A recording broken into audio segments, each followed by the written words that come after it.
Hey everyone, it's Ray. I am one of your Tuesday people for Genderqueer Gang. This week we are talking about how we discovered our sexuality and um, genderqueer, gender identity. Okay, anyway, let's get to it. So, from a very young age, I noticed I was a little different. Um, I was attracted to girls. I had a girl next door that I totally had the biggest crush on throughout my adolescence and my early teens. And it wasn't until I was in high school that I was introduced to homosexuality, and I kind of went like, that sounds like me. And I'd never heard of it before because I've mentioned this before. I grew up in a really, really, really conservative home. So these kind of ideas were never introduced to me. Um, anyway, so I I figured that I was queer, and I knew I was like bi, but when I kind of threw out the idea of being bisexual to my friends, who at the time were the majority of them cis lesbians and cis gay men, and it was like just a barrage of like bisexuality doesn't exist, and girls who say they're bi are just looking for attention, and boys that say that they're bi are just, gay, but they don't want to admit it to themselves because they don't want to face the stigma of being gay. So, right after I kind of discovered these identities, I was led astray. And I kind of went like, well, I'm definitely not straight, like, there's an attraction to men, but there's also an attraction to women. So I came out as a lesbian when I was about 16, and dated pretty much exclusively females. And, um, you know, that wasn't bad, but I was kind of denying an aspect of my sexuality of being attracted to men as well.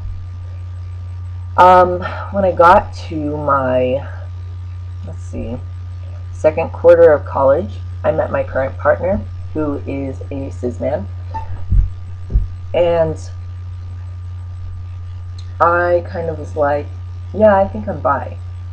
And it wasn't really until my gender identity developed a little bit more that I kind of decided that I was more aligned with pansexuality, and that was because I kind of went like, I really like people for their personalities, and no matter how they identify, it's not a deal breaker or a deal maker in whether or not I'm attracted to them or want to be in a relationship with them or want to fuck them. So that's kind of how I came to that. As far as my gender identity goes, it's a little embarrassing how I discovered it, but I will tell y'all anyway. Um, so I used to be on DeviantArt a lot, and um, I got in an argument with someone on DeviantArt, and like, it wasn't anything related to queerness or transgenderism at all, but um, the thing was, like, the person I was arguing with identified as genderless, and I went to their page and I saw that they had like all these Wikipedia articles about their gender orientation, and so I kind of like, okay, and I read through all these Wikipedia articles, and I kind of went like, huh, I think I might be genderqueer. I think I might be androgynous. I think I might have aspects of masculine and feminine in my gender identity. And this was like such a huge revelation because I had, up until that point, been pathetically trying to be a woman, and like to the point where I was like crazy hyper feminine and super femmy, and in, you know, it was bad. It's embarrassing when I think about it.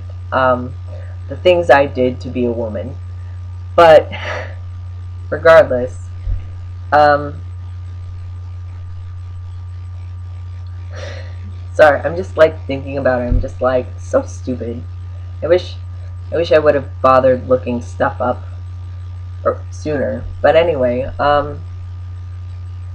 so I started identifying as genderqueer, and then after that, after like about a year of identifying as genderqueer, I kind of came to identify as more transmasculine, and in mixed company, I call myself a trans man.